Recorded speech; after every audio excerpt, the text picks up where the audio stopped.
Graça e paz. Esse vídeo é continuação do vídeo que nós fizemos no canal falando sobre arrebatamento antes, depois ou durante, né? Antes, durante ou depois.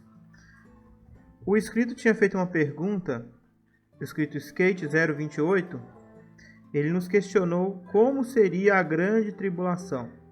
Irmão, gostaria que você falasse sobre a grande tribulação. E depois ele perguntou, meu entendimento, se o arrebatamento vem antes, ou depois, ou durante.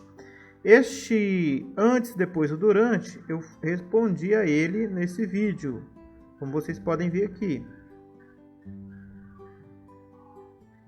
Ok?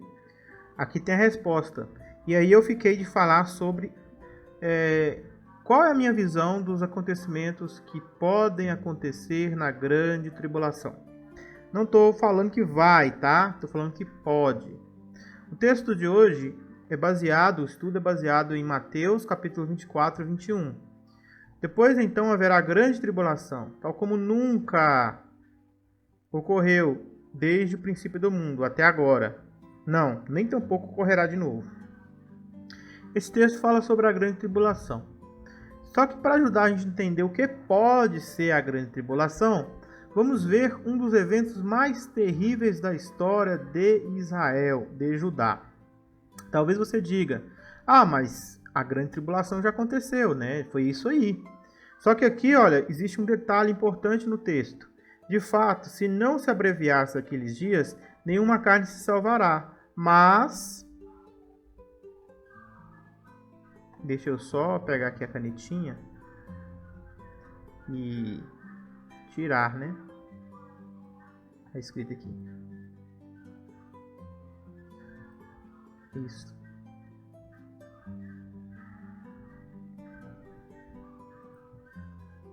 Pronto.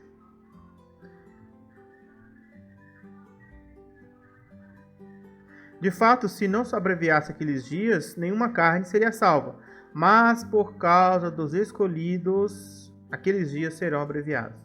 Então, por mais que você possa dizer ou querer dizer que a grande tribulação aqui já aconteceu em Jerusalém, isso não aconteceu. Por quê? Porque ainda fala-se dos escolhidos, tá? Isso aqui é do fim dos tempos, pessoal. Isso aqui não é de Jerusalém, ok? Então vamos iniciar assim.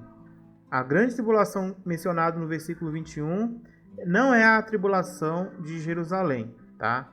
É algo maior que vai acontecer no futuro. E aí os escolhidos vão ser salvos quando o Mashiach chegar. Ok? Beleza, então vamos lá. Vamos para o que nos interessa. Nós vamos usar aqui o relato histórico para a gente ver o que aconteceu na tribulação de Jerusalém, para você ter ideia do que pode acontecer na tribulação do futuro. Porque aqui falou que nunca houve uma tribulação como essa. Ou seja, a de Jerusalém, ela não vai nem chegar perto. As coisas que aconteceram em Jerusalém, a tribulação futura que nos aguarda é muito pior, tá? Este é o raciocínio que eu quero apresentar para vocês. Tudo bem?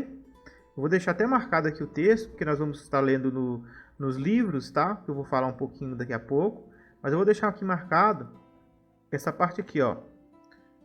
Haverá grande tribulação. A gente sempre ter como referência aqui, toda vez que a gente olhar.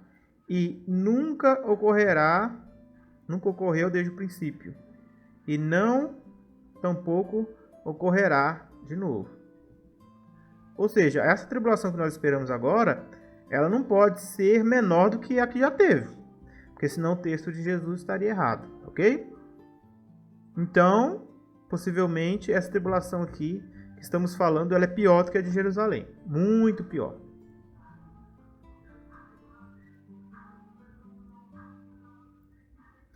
Temos aqui o livro de Eusébio de Cesareia, um dos pais da igreja, que conta a história do cristianismo nos seus primeiros anos. Um dos escritores mais antigos dos eventos que aconteceram em Jerusalém depois da morte de Jesus e até a morte dos apóstolos. E vai um pouco além ainda, falando sobre alguns que tomaram a liderança na igreja primitiva. Eusébio de Cesareia, Histórias Eclesiásticas. Ok? Capítulo 5, capítulo 6 do livro de Eusébio de Cesareia. Parece que, se eu não me engano, é no livro 3. Tá? Vamos voltar aqui só para depois, se vocês forem procurar referência, vocês não falarem que não acharam, né? Que eu estou falando mentira. Então aqui, ó, livro 3, tá? Ele é dividido em livros. Então você vai procurar o livro 3, capítulo 6. Capítulo 4, capítulo 5, capítulo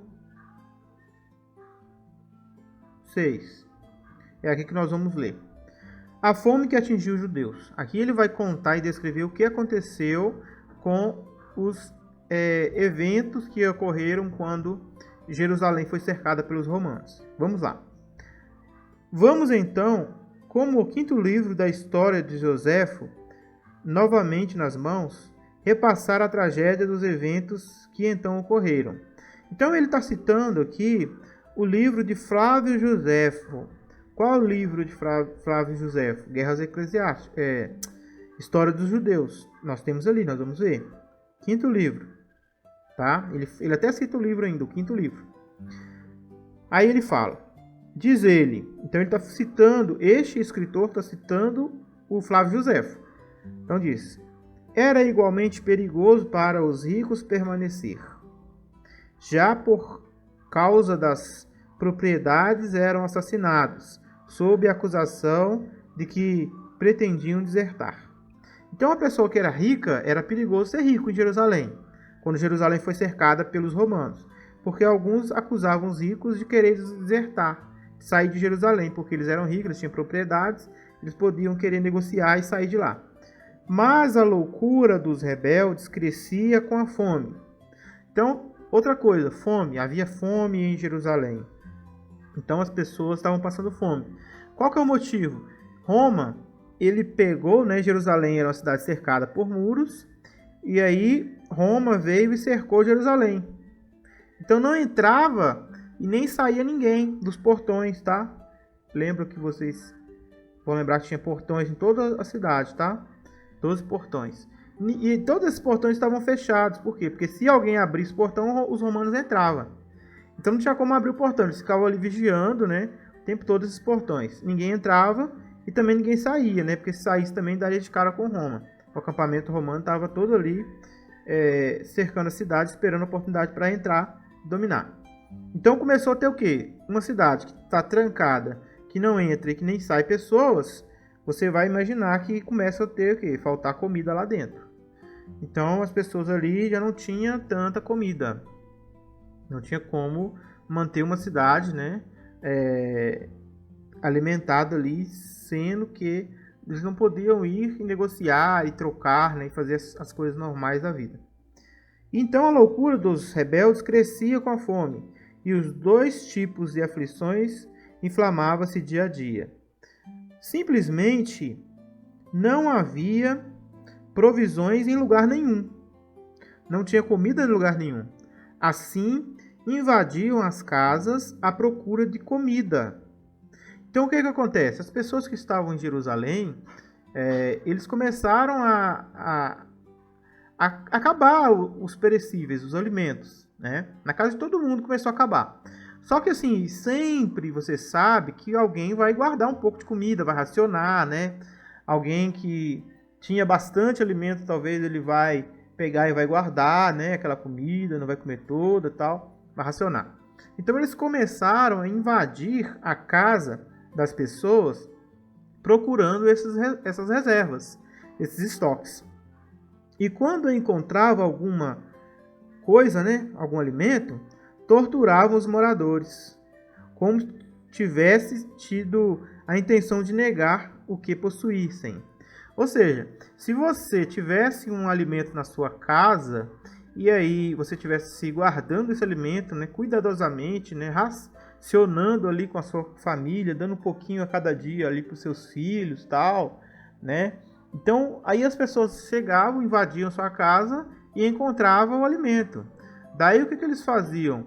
Eles te batiam, torturavam, porque eles entendiam que você estava segurando a comida só para você, enquanto tinha pessoas lá fora passando fome. Olha que terrível isso, né? Mas nada se encontrassem, torturavam-nos por terem-nas escondido com muito cuidado. Então, se eles achavam a comida, eles torturavam, porque eles falavam que a pessoa estava, no caso, não querendo dividir. E se por um acaso não achasse, porque realmente está faltando, eles também torturavam, porque falavam que a pessoa guardou cuidadosamente aquela comida e torturava a pessoa até a pessoa falar que tinha comida guardada, ou até a pessoa morrer, porque às vezes não tinha mesmo e a pessoa morria. Aí, o que acontece? Isto, às vezes, você está vendo, você deve estar falando assim, mas isso aí é trivial, né? Isso aconteceu lá no passado, tá? A gente aqui não tem nenhum tipo de preocupação com relação a isso. Veja, pessoas, que esse estudo não é para amedrontar vocês, mas é para te alertar, tá bom? Estou alertando vocês. Vocês acham mesmo que hoje o mundo, se acontecer uma calamidade aí grandiosa, as pessoas não vão ficar assim? Vocês acham que não? Por exemplo, vou dar um exemplo do que aconteceu no ano passado, quando teve aquele problema, né, da gasolina. Os caminhoneiros pararam no Brasil inteiro. Aqui na minha cidade, por exemplo, teve filas e filas nos postos de gasolina e estava tendo briga. As pessoas estavam brigando umas com as outras para poderem entrar na fila ou furar fila, algumas coisas assim, querendo o quê? O combustível. E aí, alguns mercados, teve relatos que as pessoas começaram, né, a comprar quantidade muito grande de alimento, e a outras pessoas que estavam ali também querendo alimento começou a brigar com aquelas pessoas, né? Quando começou a pandemia, né, que nós estamos vivendo agora, desse problema todo aí, alguns mercados foram filmados pessoas brigando por causa de álcool em gel. Uma mulher que tinha pegado uma quantidade muito grande de álcool em gel, estava indo na fila, e a outra barrou ela e queria todo custo bater nessa mulher e tomar para ela dividir, né? Então, assim, gente, nós vivemos num mundo globalizado hoje. Aqui na minha cidade, por exemplo, a gente não planta nada. Praticamente tudo que a gente consome é mercado. Então, se dá uma crise dos caminhoneiros de novo, e se passar um mês aqui na cidade, eu acho que a maioria vai morrer. Um mês ou 2 meses, né? Pode ser que os mercados ainda aguentem manter o povo por um mês, mas vamos dizer que fica 2 meses sem ter nenhum tipo de reposição. Então vai começar a morrer gente, entendeu? E as pessoas não vão ter onde tirar, porque aqui não se planta nada praticamente, né? Então onde que as pessoas vão procurar o alimento? No mercado. E aí os mercados vão subir o preço, as pessoas não vão ter dinheiro. Então vai começar a ser trocado o alimento por muito dinheiro, por coisas vai ficar muito caro a alimentação, né? E isso tudo está sendo proporcionado hoje. É possível acontecer isso simplesmente por causa da globalização, onde a maioria dos municípios não produzem nada, né? Ou eles produzem um tipo de comida só e a globalização se encarga de fazer o resto. Então você hoje consegue ter qualquer tipo de alimento na sua cidade, porque você vai e compra, mas e se por um acaso acontecer numa grande tribulação vindoura o corte de essas provisões? Talvez os caminhoneiros não mais transitando, talvez as estradas bloqueadas por autorização talvez do governo ou de radicais. Então é uma coisa a se pensar, viu, pessoas? O mundo está se preparando para a grande tribulação. O mundo, o fim não poderia ter chegado antes. A grande tribulação não poderia ter acontecido antes. A Terra precisa da grande tribulação, mas o mundo ainda não estava preparado. O mundo está se preparando para essa grande tribulação, com o globalismo, com as coisas que têm acontecido todos sabem, né, da nova ordem mundial. Todos sabem disso. As pessoas acham que é teoria da conspiração, mas as coisas estão acontecendo. Então vamos continuar aqui.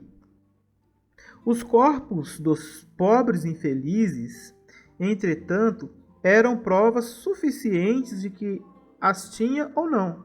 Ou seja, se a pessoa tinha alguma provisão, ela estava ali, assim, nutrida, né? Mas se a pessoa não tinha nada, estava na cara. Você via que ela pobreza, naquela magreza da pessoa ali.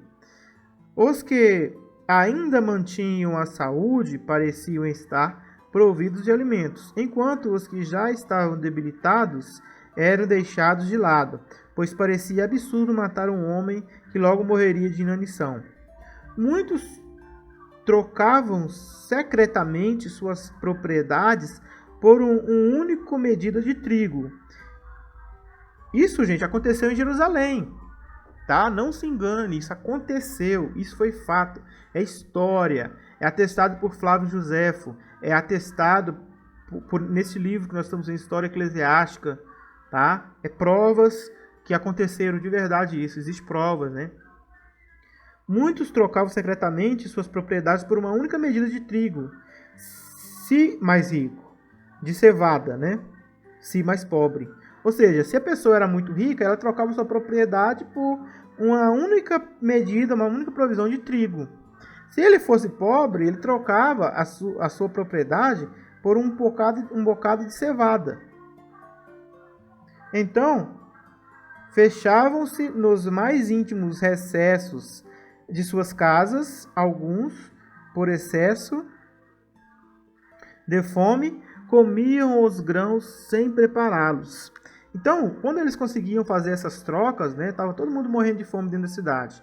Aí tinha umas pessoas que tinham ali, às vezes, uma quantidade grande de comida, né, e tinha também dinheiro para estar pagando alguns homens, né, para estar ali como segurança naquele lugar, né. Tinha pessoas ricas em Jerusalém. Então essas pessoas ficaram mais ricas ainda porque, vamos dizer assim, né, depois no final não valeu nada o dinheiro delas. Mas o que aconteceu? Elas trocavam uma porção de trigo por propriedades. Não, então, assim, no começo, né, da tribulação de Jerusalém, nem vou falar grande tribulação, da tribulação de Jerusalém, essas pessoas começaram a se beneficiar da fome. Eles trocavam, né, propriedades das pessoas por alimento. E aí as pessoas que pegavam aquele alimento ali, o que elas faziam? Elas corriam para dentro de casa se trancar. Porque se comesse na rua, podia ser morto por outros também que estavam com fome, podiam tomar dele, né? Então se trancavam. E às vezes a fome era tanta que eles comiam os grãos sem prepará-los, ou seja, comia trigo cru, cevada crua. Imagina você comer a farinha de trigo goela abaixo, crua, de tanta fome. Porém outros os cozinha conforme ditavam a necessidade. Às vezes até conseguia racionar e esconder, né? Mas aí tinha muito medo, porque podia ser vítima de esfolação ou de medo, né? Ditava a necessidade ou medo. Dependia do medo da necessidade que cada um tinha. Dependia do medo da necessidade que cada um tinha. Em nenhum lugar se colocava a mesa, mas arrancando a comida do fogo, partia-na em pedaços ainda crua. A vida deles era miserável e a aparência lamentável, onde os fortes saqueavam e os pobres eram constrangidos a gemer. Então, pessoas em Jerusalém viram essa miséria aí. Quando eles tinham comida, eles mal preparavam ela no fogo, porque as pessoas começaram a perder a força, né? Perder a inanição, começar a adoecer e morrer. E os fortes, os que se manteram fortes, eram os valentões, que começaram lá dentro, né? Os mesmos que criaram a revolução contra Roma foram os que perseguiram os próprios judeus. Eles começaram a ver que o bicho estava pegando, que o Roma tinha cercado a cidade, e aí o que eles fizeram? Eles começaram a saquear os pobres, né? As pessoas, seja quem for. A fome ultrapassava todos os males, mas a nada destrói tanto como a vergonha. Pois o que em outras épocas merece respeito é desprezado na fome. Assim, mulheres tomavam a comida da própria boca dos maridos, filhos da boca dos pais, e, o mais lamentável, mães da boca dos filhos. E quando seus queridos definhavam em seus braços, não havia vergonha suficiente que lhes impedisse de tomar as últimas gotas que mantinham a vida. Olha que coisa terrível, né? E mesmo assim fazendo, não escapavam de serem descobertos. Em toda parte, os desordeiros chegavam para roubar-lhes mesmo isto, ou seja, a miséria, o pouquinho, né? Às vezes o restinho de comida que está na boca do filho ali, que ele nem conseguiu mastigar, engolir e morria, a mãe pegava para comer. E às vezes apareciam os valentões para tomar até isso dela, os desordeiros, pois sempre que viam uma porta trancada, era um sinal de que os de dentro estavam ingerindo comida, de modo que logo rompiam as portas, invadiam a casa e tomavam os alimentos, quase arrancando as migalhas da garganta deles. Meu Deus, que coisa terrível que aconteceu em Jerusalém. Os velhos eram espancados por guardar comida, e as mulheres eram arrastadas pelos cabelos por ocultá-las na mão. Não havia dó de cabelos brancos ou de crianças pequenas. Antes tomavam bebês que se agarravam às migalhas e os lançavam ao chão, mas eram muito mais cruéis para com os que se antecipavam à entrada deles e já engoliam à pressa a presa esperada. Ou seja, ali, olha, eles eram cruéis com crianças, não tinha dó de ninguém, né? A fome acaba com a ética, pessoal. Aprende uma coisa: a fome acaba com a ética, tá bom? A grande maioria das pessoas se corrompem quando elas estão com fome. Por isso que a grande tribulação vai ser terrível. Por quê? Porque o sistema vai parar. A Bíblia fala disso. Vai ter fome. As pessoas de bem, elas vão fazer coisas absurdas. Um tempo atrás, quando ocorreu uma paralisação de policiais em Vitória, Espírito Santo, eu me lembro de uma reportagem que falou que pessoas do bem, depois que voltou tudo normal, voltaram a uma rede de supermercado e devolveram uma TV. O que essas pessoas alegaram?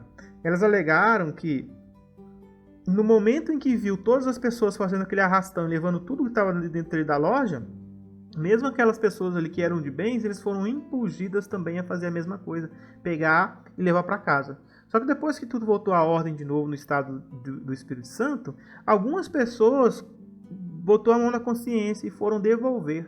Depois vocês podem procurar isso aí na internet, vocês vão achar essa informação. Por que eu estou falando essa informação para vocês? Isso é acontecido. Até pessoas de bem, quando estão passando por um estresse muito grande com a multidão, elas são impelidas a fazer coisas que normalmente elas não fariam. Então, num problema, né, de fome, vamos dizer aí no Brasil e no mundo, se tudo parar e as pessoas ficarem privadas de comida, pessoas que aparentemente são do bem, pessoas do bem até, né, que normalmente não fariam mal, eles podem começar a fazer o mal. Por isso que a grande tribulação vai ser tão terrível, porque vai mexer com o ânimo de todas as pessoas um pouco. Então, aqui falou, ó, que eles eram ainda mais cruéis com aqueles que engoliam. Às vezes, né, quando eles invadiam uma casa sem a pessoa estava comendo alguma coisa, o que a pessoa fazia? Ele apressava-se a engolir aquela comida.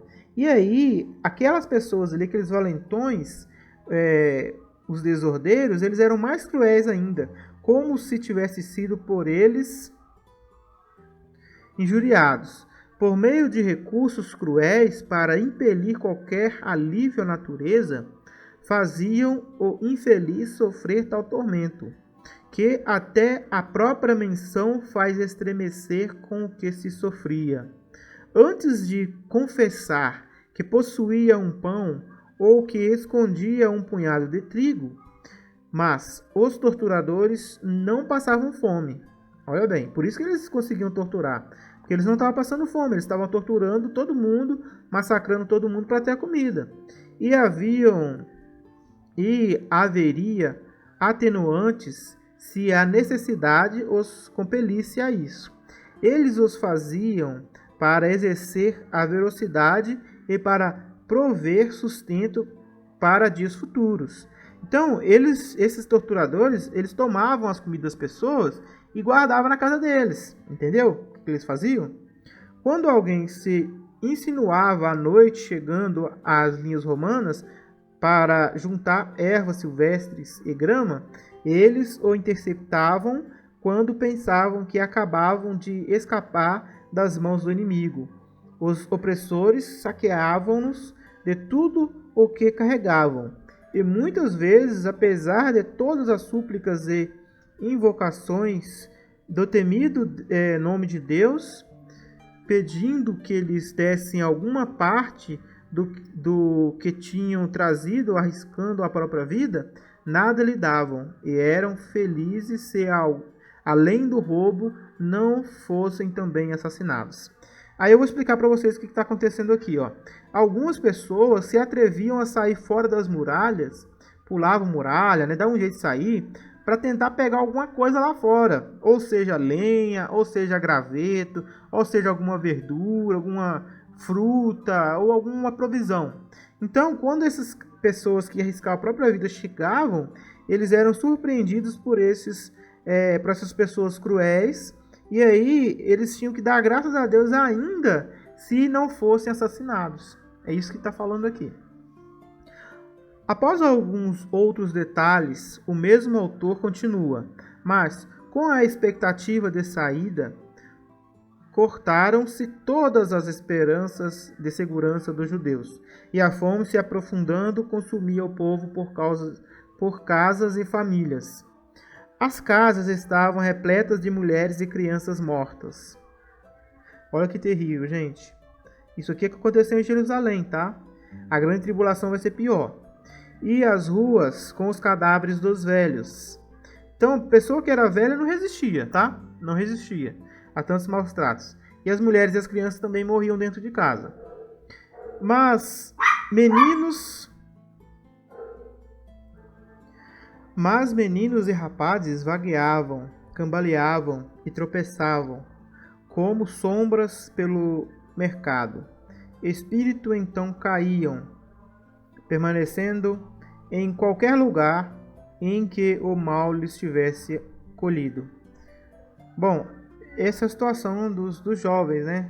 Eles andavam para lá, para cá, de vez em quando um desmaiava aqui, outro desmaiava ali. Qualquer lugar que eles passassem mal, ali mesmo eles ficavam. Os doentes nem tinham forças para enterrar seus mortos. Os ainda saudáveis e fortes hesitavam pelo número de mortos e pela incerteza da própria sorte. Então quem estava doente não enterrava os mortos. E quem estava saudável não fazia também, porque eles também não sabiam o que aconteceria com eles. Então a cidade ficou repleta de cadáveres. Isso que aconteceu. Muitos de fato caíam mortos sobre aqueles a quem estavam sepultando, e muitos seguiam para o túmulo antes de serem dominados pelas lutas da morte. Não havia, porém, lamento nem choro. Antes, a fome sobrepujava toda a emoção. Os que estavam morrendo em miséria olhavam com os olhos secos para os que haviam encontrado descanso antes deles. Um profundo silêncio e uma escuridão mortal permeava a cidade. Mas ainda pior que tudo isto eram os ladrões que invadiam as casas. Então, meros sepulcros, e expoliavam os mortos, arrancando-lhes as vestes do corpo, e saíam rindo. Também testavam a lâmina das espadas nos cadáveres, e para provar o fio atravessavam-no por alguns dos caídos que ainda viviam. Veja bem que coisa terrível, pessoas. Aqui está descrevendo os acontecimentos que aconteceram em Jerusalém, quando as pessoas ali já estavam morrendo. Alguns tentavam enterrar algum morto, alguma pessoa querida, e ele mesmo, né, quando ele estava ali enterrando a pessoa, ele também passava mal e caía dentro do túmulo e morria também. Então por isso que às vezes eles até evitavam. A força das pessoas estava indo embora por falta de alimento. E a tristeza maior é que eles nem choravam mais pelas desgraças que aconteciam, pelo fato de a fome sobrepujar todas as emoções. A fome sobrepujava todas as emoções. Quem estava vendo o outro morrer, estava na miséria ali, talvez ele ficava vendo, olhava, né? Tipo assim, depois daqui a pouco é eu que estou indo embora. Um profundo silêncio e escuridão pairava na cidade. Terrível, terrível o que aconteceu com Jerusalém. Para vocês terem a noção, né, do que aconteceu com Jerusalém e do que pode acontecer futuramente com a humanidade. Mas aqueles que imploravam o alívio da arma e da espada desprezavam e deixavam para serem destruídos pela fome. Enquanto isto, os que expiravam morriam com os olhos fixos no templo e deixavam os rebeldes vivos. De primeiro, deram-se ordens para que os mortos fossem enterrados a custas públicas por causa da fetidez insuportável, ou seja, o cheiro. Depois, quando isso tornou-se impraticável, eles eram jogados do muro, nas valas. Quando Tito deu a volta nas valas e as viu cheias de mortos, e o sangue grosso escorrendo dos corpos apodrecidos, suspirou e, levantando as mãos, tomou a Deus por testemunha de que aquilo não era obra sua. Após algumas outras observações, José continua. Então até o próprio Tito, o imperador romano, quando ele viu o que estava acontecendo ali, ele levantou a mão para o céu e disse assim para Deus: olha, eu não sou o culpado disso, isso não foi eu que fiz. Porque as pessoas começaram a morrer na cidade e no começo eles estavam enterrando, mas depois ficou impraticável. Por quê? Porque eram tantas pessoas morrendo uma atrás da outra que não tinha como enterrar todo mundo. Daí eles começaram a jogar as pessoas do muro. Lembra que eu disse que a cidade era murada, de fora a fora?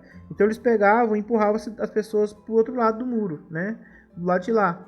E aí quando o imperador Tito chegou perto dessas valas, que em volta do muro se tornou uma vala, ele viu ali o sangue grosso escorrendo dos cadáveres em putrefação, e ele suspirou e levantou as mãos para os céus e disse que não era ele que tinha feito essas obras.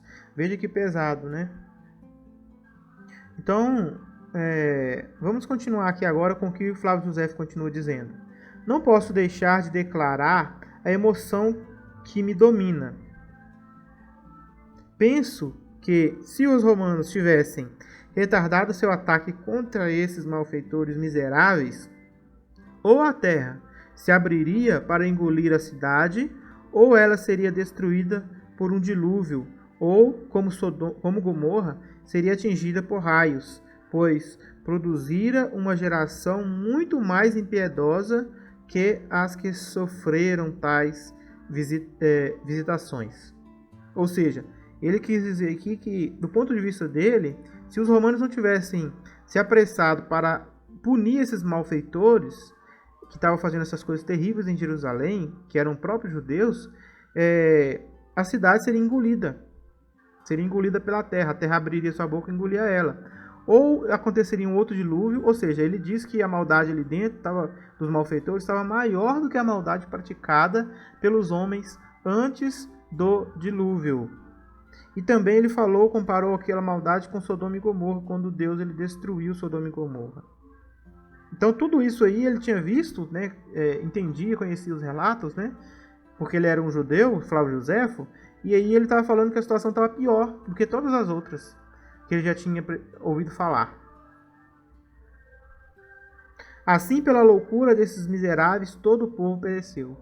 Por causa da revolta dos judeus, que queriam toda a liberdade que eles queriam ter de Roma, eles levaram o povo a padecer todo aquele tipo de sofrimento. No 6º livro, ele assim escreve: dos que pereceram na cidade por causa da fome, o número dos que caíram era incontável. Vou até grifar isso aqui. Incontável o número dos que caíram pela fome. Não tinha como contar. Os sofrimentos que lhe atingiram foram indescritíveis, pois em cada casa se aparecia a sombra de comida havia guerra. Então, se tivesse sombra de comida em qualquer casa que seja, o negócio era guerra, meu amigo. Os amigos mais chegados lutavam entre si para agarrar o miserável sustento da vida. Então, a amizade, aqui está dizendo que a amizade, nessa época aí, gente, não tinha. Por quê? Porque a galera estava preocupada era com cada um sobreviver. Então, seu amigo ali preferido era o primeiro a te apunhalar para ficar com o seu pedacinho de pão. Não se acreditava que a causa era a fome, mesmo quando viam os moribundos. Antes, os ladrões os revistavam enquanto ainda respiravam, para que ninguém se fingisse de morto. Então a pessoa ali não podia fingir de morto não, pessoal. Às vezes você pensa assim, vou fingir de morto aqui e tal, que aí eu vou passar ileso, né? Ele revistava todo mundo ali para ver se a pessoa tinha morrido mesmo, tendo comida em seu seio. Então queria ver ali até no último ali, momento, tateava a pessoa toda para ver se tinha um pedacinho de pão, uma migalha qualquer para poder roubar. Mas os próprios ladrões, com a boca escancarada por falta de comida, tropeçavam e corriam de um lado para o outro como cães loucos, batendo as portas como bêbados, e por falta de juízo investiam 2 ou 3 vezes nas mesmas casas numa única hora. Às vezes, até os ladrões chegam uma hora que nem eles também estão conseguindo comida. Então eles começaram a ficar meio loucos, meio doidos, né? Então o que eles faziam? Eles começavam a ficar sem juízo, né? Perdiam o seu juízo e começavam a ficar, entravam na mesma casa 3 vezes na mesma hora. Perdia assim a noção do que estava fazendo também. De fato, a necessidade os forçava a levar todas as coisas aos dentes. Quer dizer, qualquer coisa que eles viam, eles comiam. Presta atenção no que nós vamos ler agora. E juntando o que não era comida, mesmo para os mais vis dos animais irracionais, devoravam-no. Não poupava nem mesmo cintos e sapatos. Vocês prestaram atenção aqui no que está falando? É atestado por Flávio Joséfo, neste livro aqui, História Eclesiástica, que os judeus, no ponto alto da fome, eles estavam comendo até cinto e sapato. Até cinto e sapato era alimento. Eles roíam o couro arrancados de seus escudos e devoravam. E alguns chegavam a se alimentar do resto de palha velha. Outros comiam restolho e vendiam porções diminutas por 4 dracmas áticas. Não sei o que significa.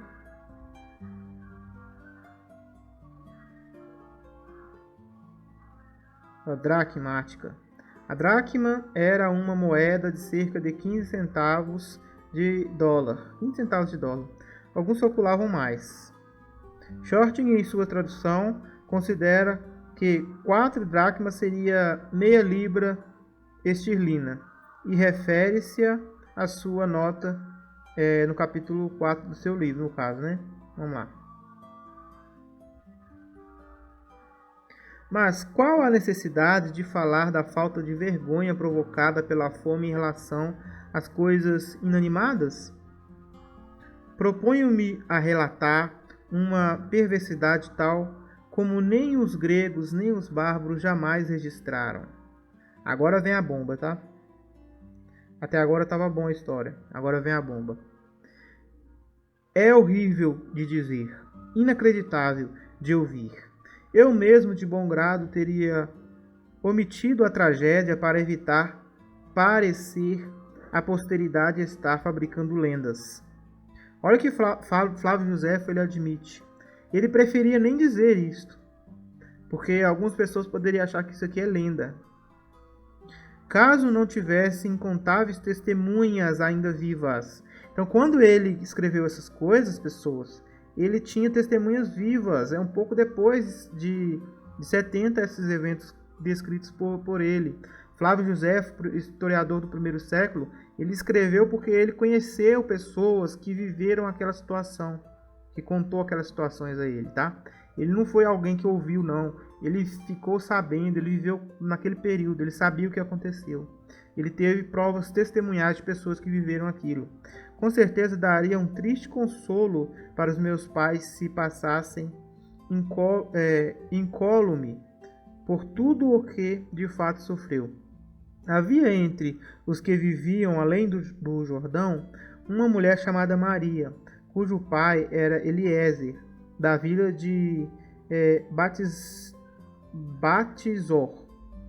Aqui ele está dando o nome, tá? Ele está falando o lugar, a pessoa, o nome da pessoa, de quem ela era filha, e o lugar, a vila que pertencia, que significava casa de Esopo. Ela era famosa por sua família e rica, e tendo fugido com o restante da população para Jerusalém, foi apanhada pelo cerco. Quando os judeus eles foram cercados, por Roma, muitos que viviam na Judéia fugiu para Jerusalém, para dentro da cidade, achando que iria encontrar abrigo. Olha só o problema, gente, que problema é isso que eu estou falando aqui. Às vezes, na grande tribulação, pessoas, a pior opção vai ser estar nas cidades, tá? Então, presta atenção no que está acontecendo aí na história, o que aconteceu na história. Essa mulher era rica, Maria, filha de Eliezer, da vila de Batizó, e ela fugiu para Jerusalém quando o cerco chegou. Achou que na Judéia ela estaria correndo mais perigo do que na cidade murada. Eles colocavam muita fé e confiança na cidade murada. Então ela era famosa por sua família rica e tendo fugido com o restante da população para Jerusalém, foi apanhada pelo cerco, ou seja, a cidade foi cercada. Fugiram para Jerusalém por causa dos romanos, mas a cidade foi cercada. Os tiranos já haviam tomado todas as suas outras posses, ou seja, ela ficou naquela situação, vivia em Jerusalém, ficava em Jerusalém e tal, e começou a ser saqueada. Ela era rica, levou uns bens, mas aí ela começou a ser saqueada pelos vagabundos, pelos tiranos. Perdeu tudo. Tudo que havia juntamente e trazido do além do Jordão para a cidade. Então perdeu tudo. Mas quanto aos remanescentes de sua propriedade e qualquer comida que providenciasse, os malfeitores tomavam e levavam, assaltando-a diariamente. Uma terrível indignação dominou a mulher. Escuta o que está acontecendo aqui. É muito sério esse negócio. De modo que, com frequentes insultos e pragas, tentava irritar os que a roubavam. Mas visto que ninguém a matava, nem de raiva, nem de dó, e ela estava cansada de procurar comida para os outros, e não havendo então possibilidade encontrá-las em algum lugar, a fome entrou em seu coração e alma. A fome entrou em seu coração e alma. E a ira queimou mais violenta. E a ira queimou mais violenta que a fome. Atiçada pela ira e pela necessidade, seus conselheiros voltou-se contra a própria natureza. Tomando o filho, que coisa mais triste, que coisa terrível, um menino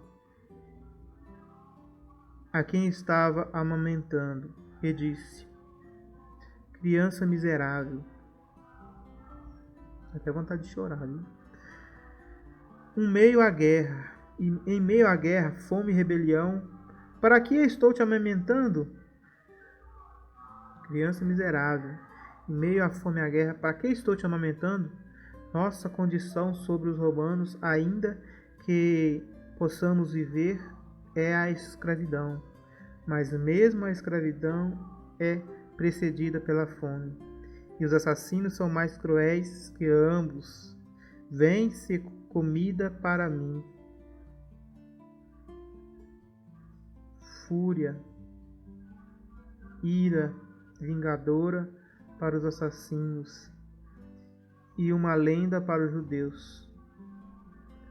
E a única que ainda falta para completar a história dos sofrimentos dos judeus. Dizendo isto, Não é com alegria que eu leio esse texto, viu? Mas é uma coisa que vocês precisam saber.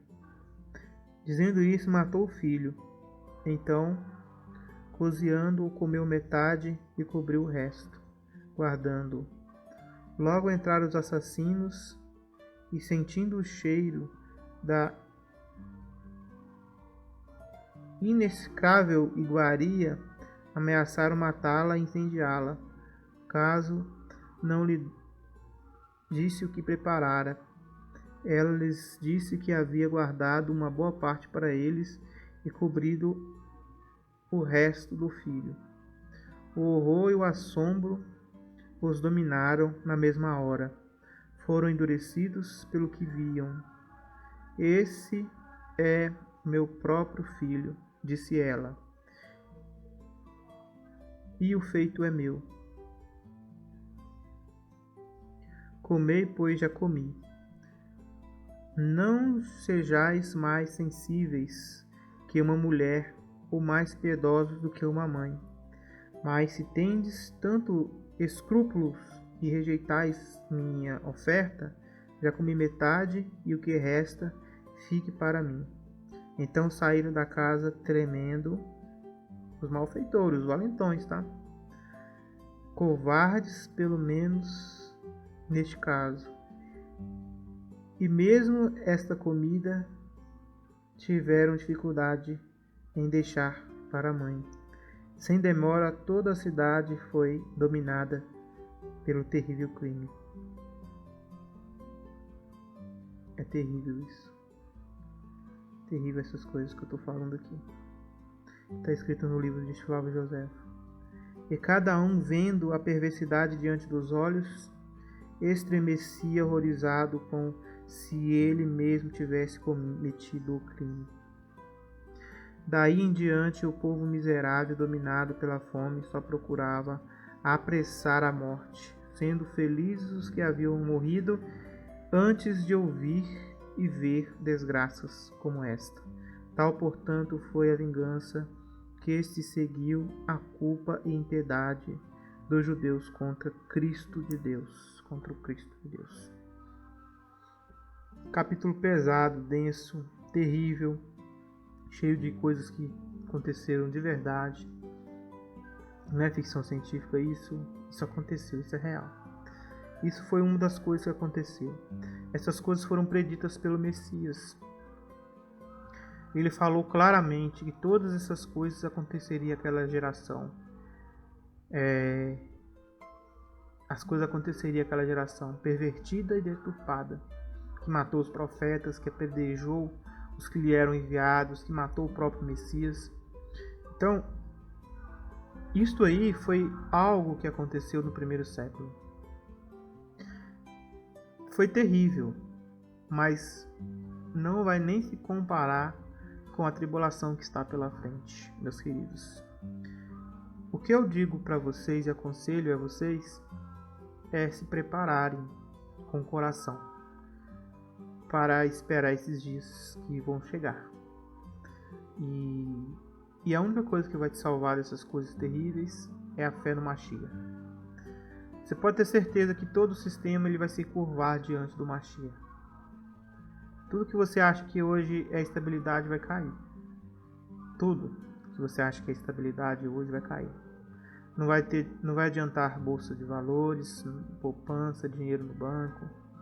Nada disso vai adiantar no dia da prova, no dia da tribulação.